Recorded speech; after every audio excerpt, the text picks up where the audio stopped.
The Judge and the Truth, a courtroom reckoning. A cold March morning shrouded the federal courthouse in silence. But inside courtroom 11B, tension hummed beneath the surface, not from the law itself, but from the man wielding it. Judge Bernard Hawthorne. His black robe hung on his frame like armor, his presence alone dropping the temperature 10 degrees. They called him the executioner in robes, not in headlines, but in whispers, known for ruthless rulings, especially against those with military backgrounds or conservative values. Hawthorne didn't just interpret the law. He twisted it to break people he despised. Today, his target was Eleanor Briggs, 67 years old, widow, war veteran. 30 years of military service. 0 criminal history. A lifetime devoted to housing homeless veterans through her nonprofit foundation. Her case should have been dismissed before it began. The complaint against her, alleged charity fraud, had no hard proof, no forensic audit. Just paperwork errors twisted into federal charges. Somehow, it bypassed standard review and landed directly on Hawthorne's docket. He had no time for nuance, no interest in context. To him, Eleanor wasn't a decorated veteran or community pillar. She was a symbol he intended to destroy. As Hawthorne lifted his gavel, the heavy courtroom doors opened with a low creak. Heads turned. A woman stepped in, composed, focused, completely unfazed by the silence that followed. She wore a simple black suit, no flashy jewelry, just quiet authority. Jasmine Crockett, former military prosecutor, now a defense attorney with a reputation for taking cases no one else would touch. Some in the legal world called her difficult. Others called her relentless. But even her critics couldn't deny one thing. Jasmine fought for people the system forgot. The air grew heavier the moment she spoke her name for the record. Judge Hawthorne sat back slowly, folding his hands like a man preparing to swat an annoying fly. His eyes narrowed, scanning her not like an attorney, but like a trespasser in his domain. "Let me guess," he said, voice thick with mockery. "You're here to teach us about truth, justice, and all those noble things they put in campaign speeches." The insult landed. Everyone felt it. A few lawyers lowered their eyes. A clerk paused mid-keystroke. The prosecution smirked. But Jasmine remained still, like a soldier who had seen far worse than words. She adjusted her papers, took a breath, then slowly looked up, meeting his glare with something far more dangerous than defiance. "Clarity. I'm not here to preach," she said, her tone calm but weighted. "I'm here to release the truth." She leaned forward slightly. "And today, truth doesn't need your permission to be heard." From the very first minute, Hawthorne made it clear this wasn't going to be a trial. It was going to be a spectacle, a controlled demolition. And Jasmine was his first target. "Your Honor, this ledger details a sequence of transactions." "Over." Hawthorne snapped, not even glancing at it. She blinked once, remained calm. "Respectfully, I believe this directly contradicts the prosecution's claim." "Sit down, Miss Crockett. If you want to lecture someone, do it at a campaign rally." She turned to another folder, retrieved a signed donor statement. This letter proves the funds in question were actually earmarked for emergency housing, not... Hawthorne's gavel slammed hard. "We're not here to interpret intentions, only facts." "This is a fact," Jasmine replied, voice measured. "It's notarized, submitted during discovery and acknowledged by the court on April 10th. "I said enough. Don't test me." The gallery stilled. Every eye locked on Jasmine, every breath held as if waiting for her to break. But she didn't. She opened the next file. "Your Honor, I request permission to play a 47-second video clip showing." "We're not turning this courtroom into a movie theater," he cut in. "Denied." "With all due respect," she said firmly, "this video shows Ms. Briggs handing over the full donation in person to the organization that filed a complaint." "And what exactly do you think that proves?" he barked. "That your client's a saint? That she didn't know what she was doing? You think I haven't seen these tactics before?" Jasmine's expression didn't change, but her jaw tensed. She lowered the file, fingers tightening slightly around its edges, and stepped back. No outrage, no theatrics, only silence. And that silence said everything. Hawthorne wasn't just rejecting evidence. He was rejecting her right to speak. He interrupted every sentence. dismissed every document, mocked every attempt she made to defend her client. This wasn't about law anymore. It was about dominance, power, making her feel small. This bench didn't serve justice. It served Hawthorne. Still, Jasmine continued, carefully selecting her next exhibit. Your Honor, I'd like to present a sworn affidavit from a retired VA officer who... Unqualified, he barked before she finished. This individual oversaw the housing grant program in. Not relevant, he said, voice sharp, gavel already halfway down. Then at the very least allow the court to review the matching ledger entries from the foundations. You're wasting my time, Miss Crockett. Don't mistake my patience for tolerance. Young attorneys in the back exchanged glances, wide-eyed, tight-lipped. They had read about courtroom bias in textbooks. Today, they were watching it unfold in real time. Jasmine stood alone, shielded only by her principles, facing a judge who had no intention of listening to a single word she said. This was a system stripped bare, polished, professional, and quietly brutal. Hawthorne leaned forward, voice dropping just enough to feel personal. Let me be clear. This courtroom does not run on emotional pleas, dramatic gestures, or impassioned speeches. It runs on facts. Facts I decide are worth hearing. Jasmine looked up, eyes locked on his. Then let me present the facts. His gavel slammed down. You presented enough, none of which has been allowed into the record. You're finished, he snapped, unless you prefer to find yourself in contempt. But Jasmine Crockett knew when a battle was lost and when the real war began. She had stopped trying to argue on his terms. The courtroom had become a rigged game, and the rules were bent around one man's ego. So she changed tactics. Not to plead, not to persuade, but to reveal. Without ceremony, she reached into her bag and retrieved a black folder. No labels, no stickers, just quiet weight. She placed it on the table like a chess master laying her final move. The room went still. Everyone, judges, clerks, junior attorneys, felt something shift. It was the silence before a detonation.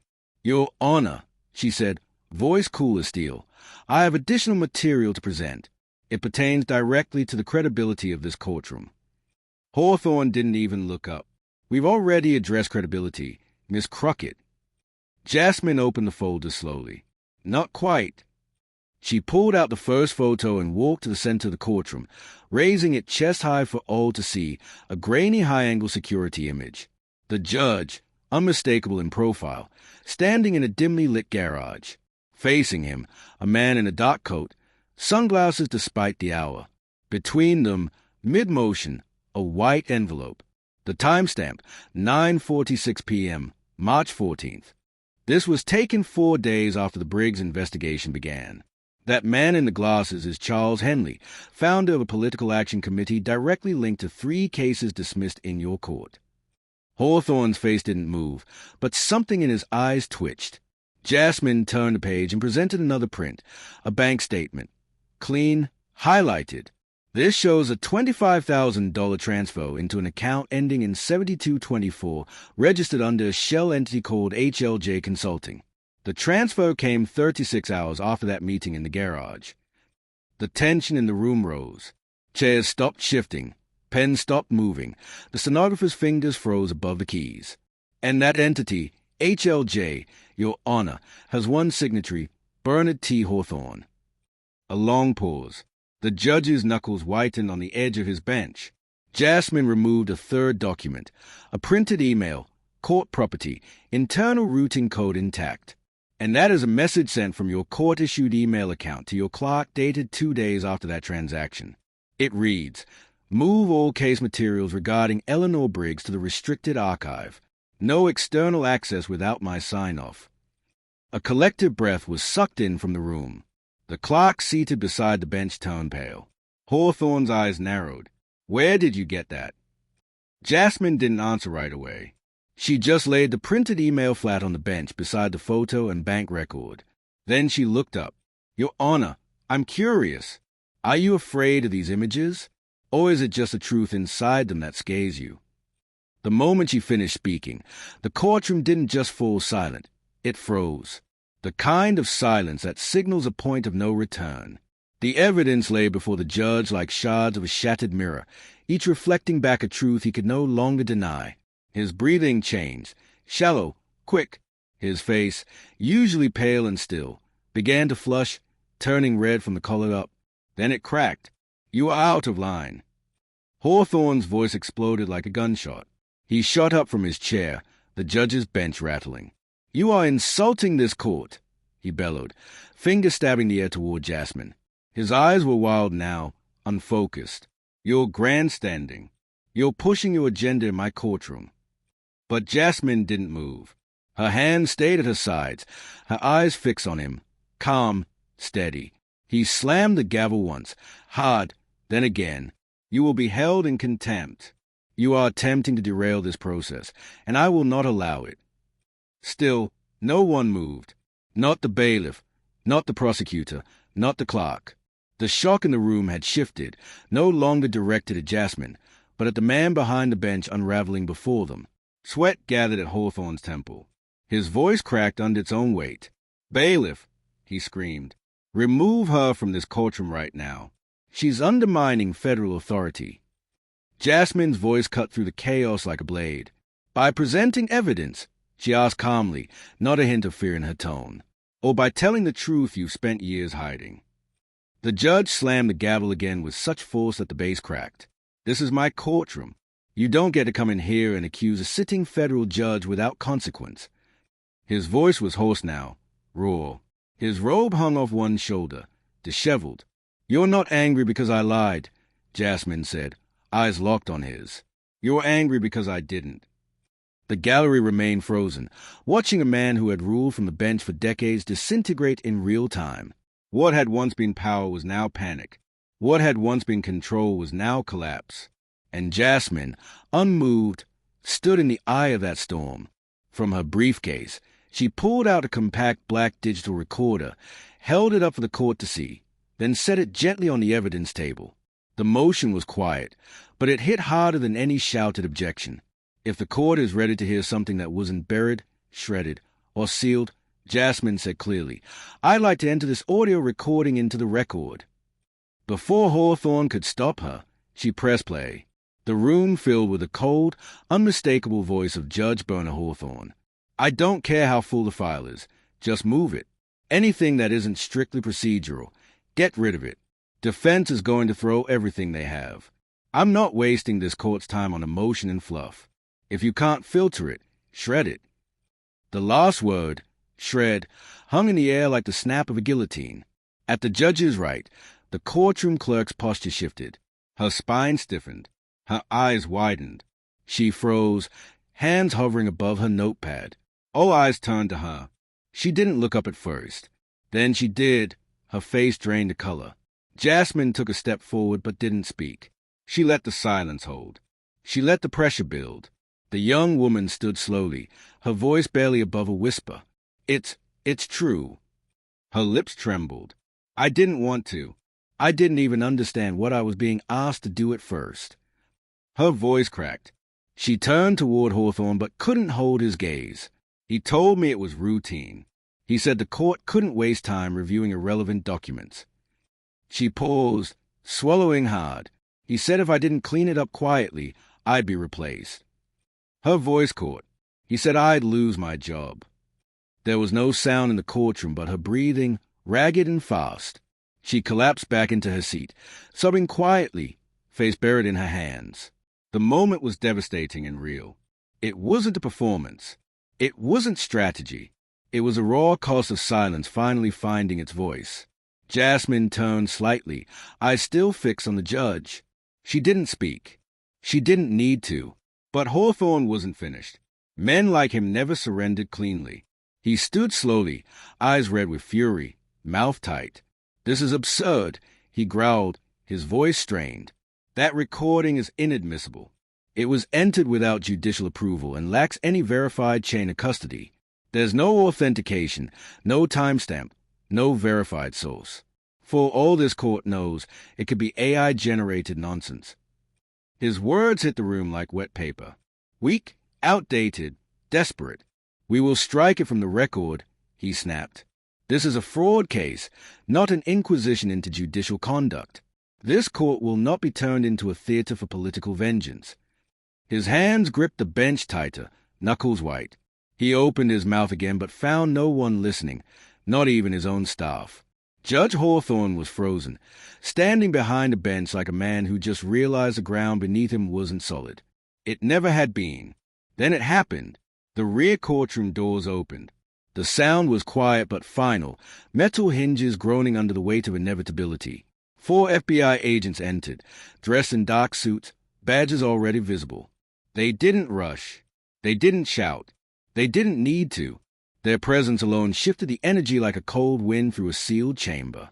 The lead agent stepped forward, calm and clear, holding a folded document in his gloved hand.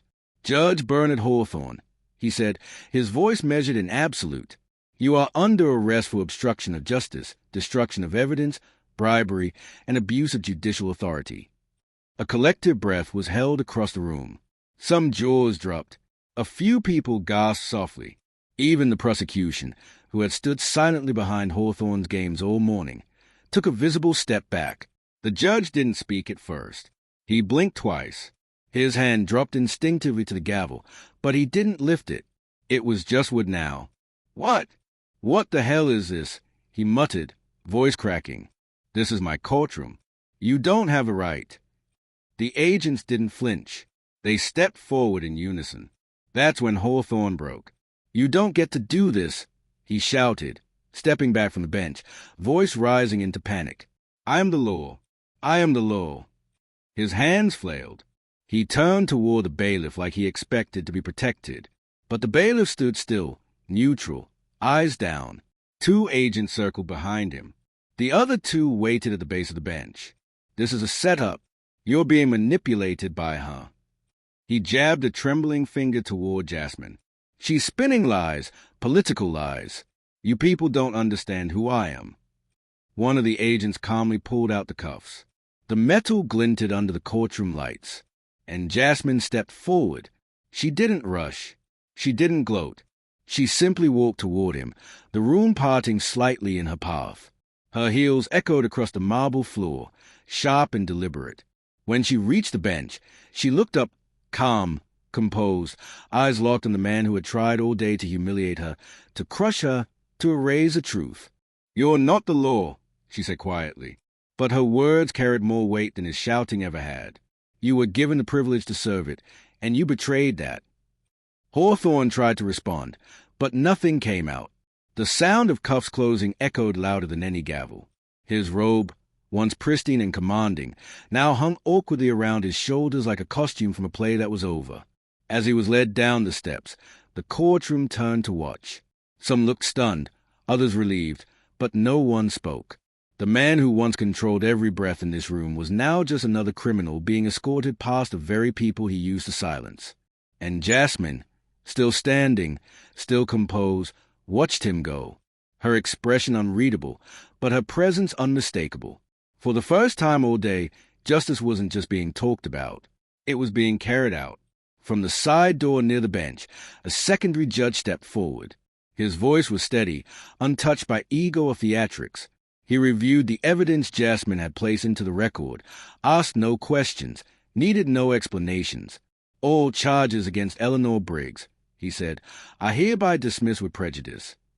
Gasps whispered through the room. It was more than a legal victory. It was a declaration. This never should have happened. The weight of months of fear, shame, and injustice lifted from Eleanor's shoulders in an instant. But the impact didn't stop there. The files Hawthorne had sealed were now under federal review. His rulings, once considered final, were being reopened one by one. What began as a single case had triggered something far bigger, a reckoning. The rot wasn't isolated. Around Jasmine, people stared, not out of curiosity, but out of quiet respect. The journalists who had been scribbling feverishly only moments ago now paused. The younger attorneys who had sat in stunned or now saw her not as a symbol, but as something more rare, a person who didn't just speak truth to power. She dismantled it. Jasmine stood, lifting her briefcase by its handle, and turned toward the courtroom doors. She didn't wait for permission. She didn't need it. Her footsteps echoed softly down the aisle, deliberate and even. She passed rows of people who would remember this day not because of the fall of a judge, but because of the quiet force of a woman who refused to be intimidated. No one clapped. No one had to. She wasn't walking away from a victory. She was walking toward the next fight. By midday, it had unraveled into the opening scene of something far larger, a reckoning that would spread through the federal justice system like wildfire. The FBI didn't wait. As agents escorted Hawthorne down the back corridor, another team had already begun executing search warrants. In his chambers, investigators found what no judge was ever supposed to keep: sealed case files with no docket numbers, handwritten memos referencing favorable outcomes, financial ledgers tied to political donors. By sunset, federal marshals were en route to 4 other courthouses across the state, armed with warrants, subpoenas, and long, quiet lists of names. That night, Eleanor Briggs didn't go home. She asked to be driven to the Vela home front office, a modest brick and steel building that sat 3 blocks off the freeway. The parking lot was empty, lights off. She unlocked the front door with a key that hadn't left her keychain, even when the board had temporarily suspended operations. Inside, the air smelled of dust, coffee grounds, and something older, like pages that had waited too long to be read. She didn't turn on the main lights, just a little lamp on her desk. The glow cast a soft circle over the cluttered space, photos of volunteers, a plaque from a Marine Corps chapter, a framed letter from a soldier who wrote, "You're sent to save my life." Eleanor sat down in the same chair where she had received the call that started it all, a voice telling her she was under investigation, that she should retain counsel immediately. It was the moment she stopped sleeping. Now she reached for the drawer she hadn't opened since that day. Inside were the ledgers she printed herself, the donation receipts, the hand-signed thank you letters. She thumbed through them slowly, not to prove anything, but to remember that they were real, that she was real. By morning, her name was already trending, not as a suspect, not as a headline about scandal, but as a survivor. Not the loud kind, not the kind that made speeches or wrote books, but the kind that walked through hell and came out the other side without asking for applause. At her desk, Eleanor brewed a pot of stale coffee and reopened her appointment ledger. She didn't need permission to continue. Jasmine Crockett didn't wait for the news cameras. While the crowd outside the courthouse swelled, she was already gone, not through the main doors, but down the back hallway. She moved like someone who had done this before, someone who knew that justice, when it finally shows up, rarely stays long enough for interviews. A side exit opened into a quiet alley. No press. No noise, just afternoon light filtering through bare branches overhead. Her heels clicked softly on cracked pavement as she made her way down the alley and turned the corner. A black car waited at the curb. No driver, no entourage. She opened the door herself, tossed her briefcase in the passenger seat, and slid behind the wheel. For a long moment, she just sat there, hands on the steering wheel, eyes staring straight ahead. The adrenaline hadn't faded fully, but her breathing was steady. 10 minutes later, Jasmine sat in a small coffee shop on the edge of the city. No name on the window, just a hand-painted open sign that swayed slightly in the breeze. She ordered a black coffee, took a seat by the window, and pulled out a plain leather notebook. She didn't journal. She documented every case, every hearing, every time someone in power tried to bend the truth until it broke. Near the back was a blank page. She wrote a new date, then beneath it, a single line: Case MTV Ellis County Board of Corrections. Preliminary hearing Thursday. A different case, a different courtroom, a different kind of injustice. A young man with no priors, held in pretrial detention for 9 months without charge. No discovery filed, no bail hearing granted, just a name in a system that forgot him. Jasmine had agreed to take his case 3 weeks ago, before Hawthorne, before the firestorm, before the courtroom broke wide open. Around her, no one stared, no one pointed. She was just another tired professional in an unremarkable cafe, exactly how she preferred it. The people who needed her rarely showed up in headlines. They were found in legal gray zones, in jail cells, in foster care hearings, in housing disputes. No one bothered to investigate. Jasmine didn't choose cases because they were dramatic. She chose them because they were unseen. Later that night, Jasmine sat at her kitchen table, lights low, documents spread in front of her. The walls were bare, no plaques, no certificates, just a corkboard with pinned case notes and a calendar lined with court dates stretching 3 months into the future. Her phone buzzed again and again in the other room, dozens of unanswered messages. Her name was trending. Clips of the trial were circulating. Analysts were dissecting her cross-examinations.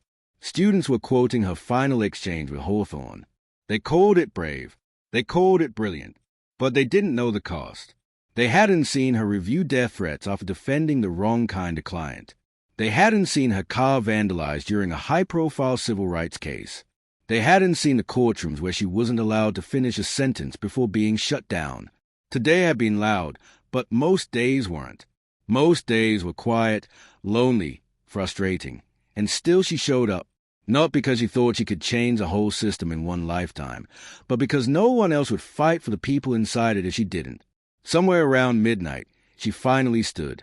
She moved to the kitchen sink, washed her coffee mug, and placed it carefully on the rack. Then she returned to her desk and flipped to the last page of her notebook. She paused for a moment. Then she wrote slowly in bold strokes. The law is not sacred. People are, and power is never neutral.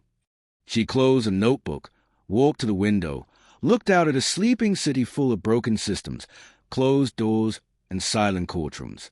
Then she turned off the light, because tomorrow was coming, and the fight would start all over again. And Jasmine Crockett, she was already walking toward it. As the city moved on, cars flashing by, streetlights humming overhead, something had shifted in courtrooms across the country.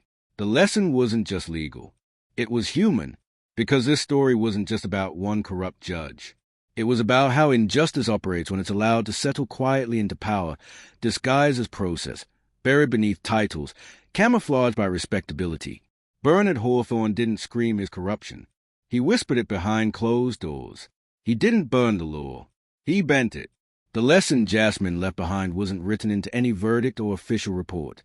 It was written into how she stood, how she spoke, and how she refused to be moved even when being dismissed, disrespected, and directly threatened.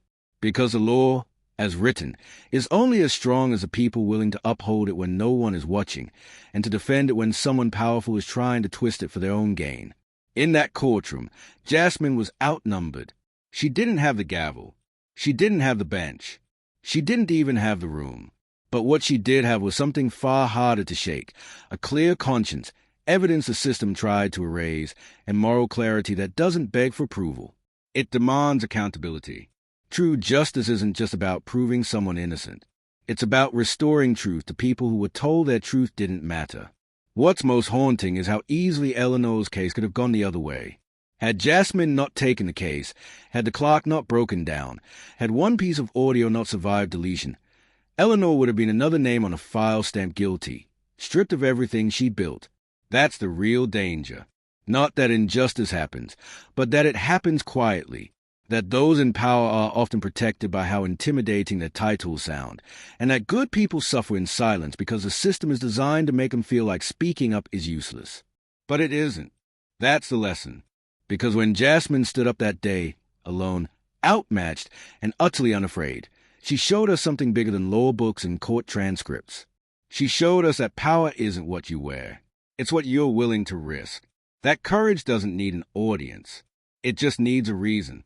And that even when the system is broken, it only takes one person armed with the truth and unwilling to back down to start fixing it. Her story isn't about heroism in the cinematic sense. She didn't save the world. She didn't change the law overnight. What she did was more radical. She reminded everyone watching that justice still can wake, but only if someone fights for it. The next Jasmine might not wear a suit, might not be a lawyer, might not have any courtroom training at all. They might be a whistleblower, a clerk, a citizen with a camera, or a juror who refuses to be pressured into silence. Because the systems we build are only as moral as the people willing to hold them accountable. And in an era where power too often protects itself, this story reminds us that the most dangerous person in the room is the one who refuses to be bought, silenced, or swayed. Truth doesn't need permission to exist. Justice doesn't require a majority. And sometimes one voice really is enough to bring down a wall no one thought could be touched.